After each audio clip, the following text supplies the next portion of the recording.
आप सभी को नमस्कार दोस्तों, मैं हूं जगन्नाथ मिश्रा और हमारे YouTube चैनल पे आप सभी का बहुत बहुत स्वागत है। दोस्तों, आज आपके सामने समाजवादी पार्टी के राष्ट्रीय प्रवक्ता, राष्ट्रीय महासचिव समाजवादी पार्टी के पूर्व कैबिनेट मंत्री रह चुके हमारे साथ में श्रीमान अभिषेक मिश्रा जी हमारे साथ जुड़ रहे हैं। सर, हमारे चैनल पे आपका बहुत बहुत स्वागत है। थैंक यू, नमस्कार। आपके व्यूअर्स को भी नमस्कार। सर, मैं आपसे यह जानना चाहूँगा कि आज आप बहुत ज़्यादा एक्टिव दिखते हैं और आप युवा हैं। सर, युवा अपनी दिशा से भटक जाते हैं, उनके लिए सर आप क्या संदेश दे रहे हैं?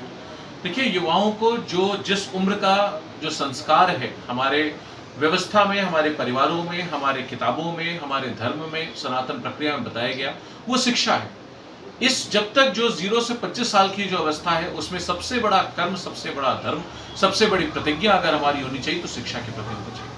सबसे ज्यादा वक्त दीजिए, शिक्षा को दीजिए, अपने संस्कार बनाइए, अपने आप को फिजिकली फिट रखिए, इमोशनली फिट रखिए, स्पिरिचुअली फिट रखिए।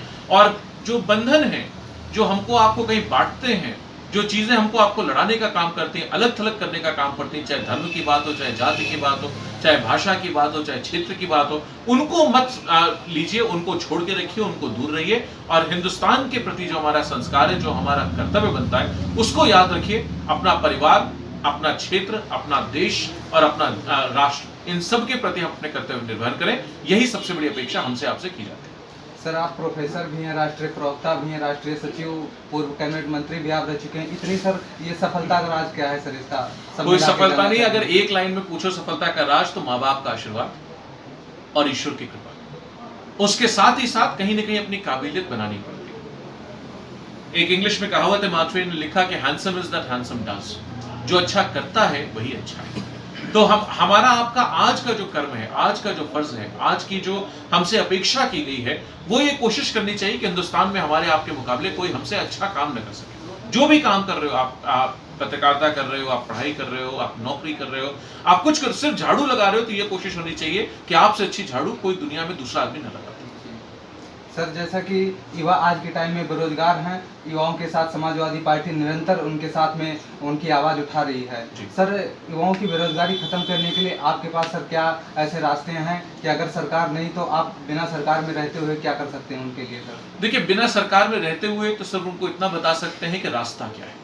हमसे जो पूछना चाहेगा, जो जुड़ना चाहेगा, उसको हम लोग गाइड कर सकते हैं, उसको तरीका बता सकते हैं, सही गलत का अंतर बता सकते हैं, कोर्स और वो बता सकते हैं कि भाई इस रास्ते पे चलोगे तो ये चीजें दुनिया में संभव है। ये चीज कनाडा में हो सकती है, अमेरिका में हो सकती है, ये जापान में हो सकती है, टोक्यो में हो सकती है, ये नेदरलैंड्स में हो सकती है, ये ऑस्ट्रेलिया न्यूजीलैंड में हो सकती है, हिंदुस्तान में ये हो सकता है। उसकी जानकारी जो है वो दे सकता है। जो सरकार में होंगे तो नौकरियां क्रिएट कर सकते हैं, क्योंकि वो सरकार ही कर सकती है। तो सरकार उसके लिए जरूरी है। लेकिन हाँ, आज की तारीख में जो सरकार है वो 5 साल की संविदा कराना चाहती है नौजवानों को। आज की तारीख में जो सरकार है उसने 2 करोड़ नौकरियां का वादा किया था। आप पता कर लेना, पूरे 7 साल की सरकार वहां हो रही है, 3 साल 4 साल की यहाँ हो रही है। 11 साल का सरकारी जो कार्यकाल है उसमें अगर 5 लाख भी नौकरियां मिली हो तो बहुत बड़ी बात है। तो ये हम लोगों को, जनता को निर्णय लेना पड़ेगा कि ऐसी झूठी सरकार को, जो सिर्फ बातें करना जानती, जुमले करना जानती, इनको हटाना होगा और काम करने वालों को मौका देना पड़ेगा। समाजवादी पार्टी ने जैसा काम किया वैसा काम ना आज तक किसी ने किया था, ना कोई और कर सकता है।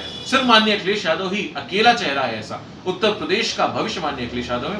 वो जब आएंगे तभी उत्तर प्रदेश दोबारा विकास के रास्ते पर जुड़ेगा, वरना हिंदू मुसलमान के नाम पे आदमी लड़ता रहेगा, जिसका अब मुझे लगता है उत्तर प्रदेश उस नाम से थक चुका है। सर, एक बहुत दुखद ही क्वेश्चन मैं पूछना चाहूंगा। जैसा कि दुखद क्वेश्चन नहीं पूछना चाहिए सर, महाराष्ट्र में जैसा कि अभी ड्रग्स कनेक्शन का खुलासा हो रहा है, जांच हो रही है, तो आजकल ये बहुत दुख का विषय है कि युवाओं में नशे की लत बहुत ज्यादा बढ़ रही है। सर, इस पे रोकथाम कैसे किया जाए? या अगर आप इस पे कानून को सख्ती से इम्प्लीमेंट करना पड़ेगा, पुलिस की व्यवस्था को मजबूत करना पड़ेगा, एनसीबी जो हमारे एक्ट है उसको ठीक से इम्प्लीमेंट करना पड़ेगा, और उस सब के साथ साथ नौजवानों को एक उम्मीद देनी पड़ेगी, एक एस्पिरेशन देना पड़ेगा, होप्स देने पड़ेंगे, ड्रीम्स देने पड़ेंगे। उनको कंस्ट्रक्टिव आइडियोलॉजी पे चला के, पॉजिटिव विचारधारा से जोड़ के उनको आगे की दिशा दिखानी पड़ेगी, जिससे वो अपना भविष्य बनाने का काम कर सके और बिगाड़ने का काम से दूर रह सके। सर, प्रदेश में ब्राह्मण का आपको बहुत बड़ा चेहरा माना जाता है, जैसा कि आज सरकार के ऊपर आरोप भी लग रहा कि वो ब्राह्मण विरोधी है। सर, ऐसा क्या आपको दिख रहा है जो ब्राह्मण के विरोध में, क्योंकि आप काफी एक्टिव हैं इस मामले पर? सर देखिए, सरकार का ये परसेप्शन मैंने नहीं बनाया जी। ये सवाल आपने पूछा तो आपको कहीं महसूस हो रहा होगा, इसलिए सवाल। आज उत्तर प्रदेश में अगर ये चर्चा है कि ये सरकार जो भारतीय जनता पार्टी की इस समय चल रही है वो किसी एक वर्ग विशेष का, और नाम ले लें अगर उसका तो ब्राह्मण वर्ग विशेष वर्ग का, उसके खिलाफ है, उसके विरोध में चल रही है, तो ये परसेप्शन मेरा बनाया हुआ नहीं है, ये परसेप्शन जनता में आज हो गया।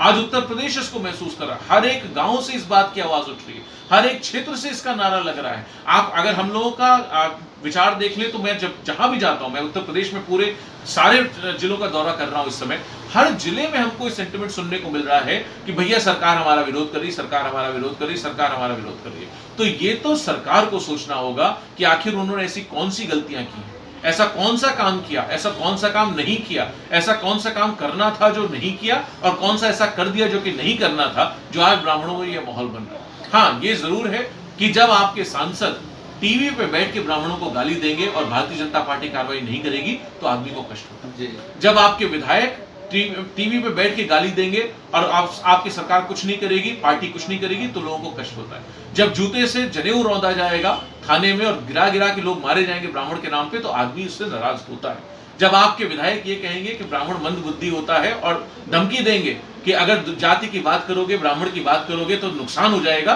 तो लोगों को नाराजगी होती है। अब मैं ये अपील करता हूं सरकार से, माननीय मुख्यमंत्री जी से, संगठन से, कि इन लोगों को कंट्रोल कर दीजिए। इनसे कहिए सामने आकर के माफी मांगे, ब्राह्मण का दिल बहुत बड़ा होता है, तुरंत माफ कर देगा। और अगर नहीं करते हैं तो मैं विश्वास दिलाता हूं कि ब्राह्मणों में मैसेज रहेगा और जाएगा और मजबूत होगा कि सरकार उनके खिलाफ काम कर रही है। जबकि मुझे ऐसा लगता है कि कोई सरकार किसी के खिलाफ काम नहीं करना चाहती, लेकिन अगर है ये माहौल बन रहा है तो काटना सरकार को होगा।